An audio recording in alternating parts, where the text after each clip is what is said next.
ಇವತ್ತು ನಾನು ಸಿಂಪಲ್ಲಾಗಿ ರುಚಿಯಾಗಿ ಹೇಗೆ ಆಲೂ ಪಕೋಡ ಮಾಡೋದಂತ ತೋರಿಸ್ತಾ ಇದ್ದೀನಿ. ಇದನ್ನು ಚಿಪ್ಸ್ ಕೂಡ ಅನ್ಬೋದು, ಅಷ್ಟು ಚೆನ್ನಾಗಿರುತ್ತೆ.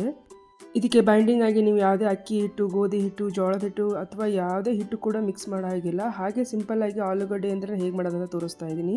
ಇದು ನೀವು ವರ್ಷಗಟ್ಟಲೆ ಇಟ್ಕೊಂಡು ಕೂಡ ತಿನ್ಬೋದು. ನೋಡಿ ಎಷ್ಟು ಚೆನ್ನಾಗಿ ಬಂದಿದೆ, ತೋರಿಸ್ತೀನಿ. ಎಷ್ಟು ಕ್ರಿಸ್ಪಿಯಾಗಿ ಕೂಡ ಬಂದಿದೆ, ಸೇಮ್ ಚಿಪ್ಸ್ ತಿಂದಾಗೆ ಅನಿಸುತ್ತೆ.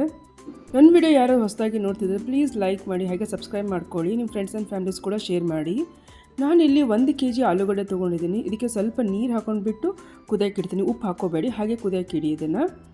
ಇದನ್ನು ನೀವು ಒಂದು 2 ರಿಂದ 3 ವಿಸಿಲ್ ಹೊಡಿಸಿ ಸಾಕು ಅಷ್ಟೇ. ನೋಡಿ ಇವಾಗ ಚೆಂದಾಗಿ ಬೆಂದಿದೆ.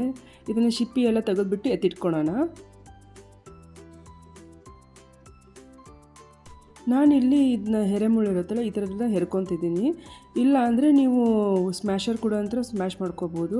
ಅದು ಯಾವುದೇ ಗಂಟು ಇರಬಾರ್ದು ಮಧ್ಯಕ್ಕೆ, ಅಷ್ಟು ಬಿಟ್ಟರೆ ಏನಿಲ್ಲ ಇದರೊಳಗೆ. ನಾನು ಈ ಗಂಟುಗಳು ಉಳಿದ್ರೆ ಮಾಡಿದ್ರೆ ಕಷ್ಟ ಆಗುತ್ತೆ ಅಂತ ನಾನು ಇಲ್ಲಿ ಎರೆಮುಳು ಅಂತ ಹೆರ್ಕೊತಾ ಇದ್ದೀನಿ.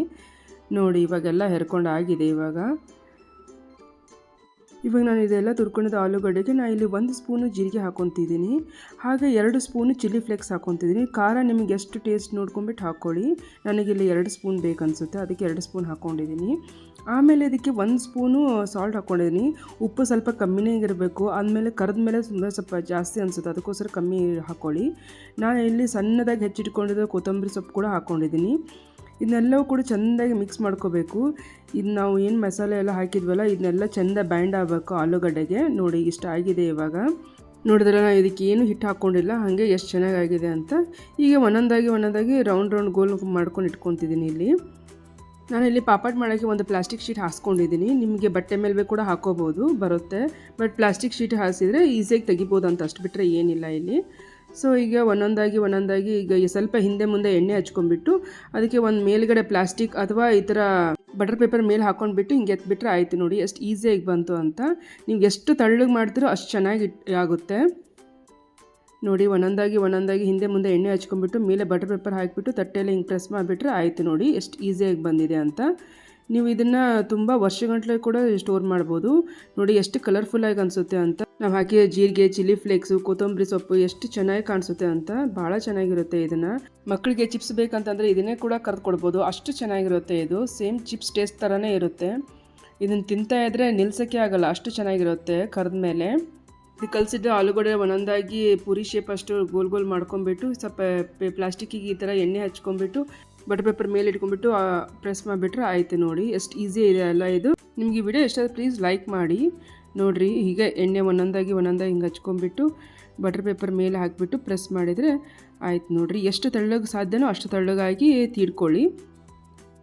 ನೋಡಿ ಎಷ್ಟು ಚೆನ್ನಾಗಿ ಬರುತ್ತೆ ಅಂತ, ಸಿಂಪಲ್ಲಾಗಿ ಬಂದುಬಿಡುತ್ತೆ. ನೋಡಿ ನಾನು ಇಷ್ಟೊಂದು ಮಾಡ್ಕೊಂಡಿದ್ದೀನಿ. ಇವಾಗ ಅರೌಂಡ್ ಒಂದು 30 ರಿಂದ 40 ಪಾಪಡ್ ಆಗಿದೆ 1 kgಗೆ. ನೋಡಿ ಎಷ್ಟು ಚೆನ್ನಾಗಿ ಬಂದಿದೆ ಅಂತ. ಇದನ್ನ ಬಿಸಿಲಿಗೆ ನಾವು ಒಣಗಿಸ್ಕೋಬೇಕು. ನೋಡಿರಿ ಇವಾಗ ಒಣಸ್ಕೊಂಡಿದ್ದೀನಿ. ಇಷ್ಟು ಡ್ರೈ ಆಗಿ ನೀಟಾಗಿ ಕ್ರಂಚ್ ಆಗಬೇಕು, ಅಷ್ಟು ಡ್ರೈ ಆಗಿ ಒಣಸ್ಕೋಬೇಕು ಬಿಸಿಲಿಗೆ. ನೀವು ಎಷ್ಟು ಒಣಗಿಸ್ಕೊತೀರೋ ಅಷ್ಟು ವರ್ಷದನ್ನ ಸ್ಟೋರ್ ಮಾಡ್ಕೋಬೋದು. ಬರ್ರಿ ಇವಾಗ ಎಣ್ಣೆ ಕರಿಯೋಣ. ಎಣ್ಣೆ ಫಸ್ಟು ನೀವು ಹೈ ಫ್ಲೇಮಾಗಿ ಎಣ್ಣೆ ಕಾಸ್ಕೊಂಡಿರ್ಬೇಕು, ಆಮೇಲೆ ಇದನ್ನು ಕರಿಬೇಕು. ಅಂದರೆ ಚೆನ್ನಾಗಿ ನೀಟಾಗಿ ಕರಿಯುತ್ತೆ ಇದು. ನೋಡಿರಿ ಇವಾಗ ಕರ್ಕೊತಿದ್ದೀನಿ. ನೋಡಿರಿ ಎಷ್ಟು ಚೆನ್ನಾಗಿ ಬಂದಿದೆ ಅಂತ. ಸೇಮ್ ಚಿಪ್ಸ್ ಟೇಸ್ಟ್ ಥರನೇ ಇರುತ್ತೆ ಇದು. ನೋಡಿ ಎಷ್ಟು ಚೆನ್ನಾಗಿ ಬಂದಿದೆ ಅಂತ. ಹಾಗೆ ಒಂದೊಂದಾಗಿ ಹಾಕಿಬಿಟ್ಟು ಕರಿಬೇಕು. ಸಣ್ಣಗೆ ಇಟ್ಕೋಬೇಡಿ, ಸಿಮ್ಮಲ್ಲಿ ಇಟ್ಕೋಬೇಡಿ ಒಲೆನ. ನೀವು ಸ್ವಲ್ಪ ಮೀಡಿಯಮ್ ಫ್ಲೇಮಲ್ಲಿ ಇಟ್ಕೊಂಡ್ಬಿಟ್ಟು ಕರಿಬೇಕು. ನೋಡಿ ಇವಾಗ ಆಗಿದೆ. ಇವಾಗ ಇದನ್ನೆಲ್ಲ ಎತ್ತಿಟ್ಕೊತಿದ್ದೀನಿ. ನೋಡಿರಿ ಎಷ್ಟು ಚೆನ್ನಾಗಾಗಿದೆ. ನೋಡಿ ಎಷ್ಟು ಕಲರ್ಫುಲ್ ಆಗಿದೆ, ಸೇಮ್ ಚಿಪ್ಸ್ ಥರನೇ ಆಗಿದೆ. ನೋಡಿ ನಿಮಗೂ ಈ ವಿಡಿಯೋ ಇಷ್ಟ ಆಗಿದ್ರೆ ಪ್ಲೀಸ್ ಲೈಕ್ ಮಾಡಿ, ಹಾಗೆ ಸಬ್ಸ್ಕ್ರೈಬ್ ಮಾಡ್ಕೊಳ್ಳಿ. ಫ್ರೆಂಡ್ಸ್ ಆ್ಯಂಡ್ ಫ್ಯಾಮಿಲೀಸ್ ಕೂಡ ಶೇರ್ ಮಾಡಿ. ಮತ್ತೆ ಸಿಗೋಣ ಇನ್ನೊಂದು ಹೊಸ ರೆಸಿಪಿದೊಂದಿಗೆ. Thank you for watching.